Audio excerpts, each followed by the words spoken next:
আপোষহীনতায় তিনি আপোষহীন তিনি বাংলাদেশের রাজনীতিতে তিনি এক নিঃসঙ্গ ছিলেন।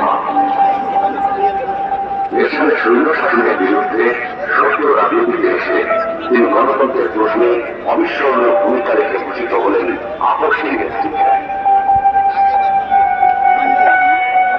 2007-এ ওয়ান-ইলেভেনের দুঃশাসনের কালেও আপোষহীন রইলেন। নিজের এবং সন্তানদের নিরাপদ জীবনের প্রতিশ্রুতির বিনিময়ে গণতন্ত্রহীনতাকে মেনে নিলেন না। আমলে বিদেশ থেকে ফিরে এসে মোকাবেলা করে জেলে চলে গেলেন। তবুও আধিপত্যবাদী রাজনীতির সাথে আপোষ করলেন, হয়ে উঠলেন ব্রিটিশ শাসন বিরোধী লড়াইয়ের অনন্ত প্রেরক।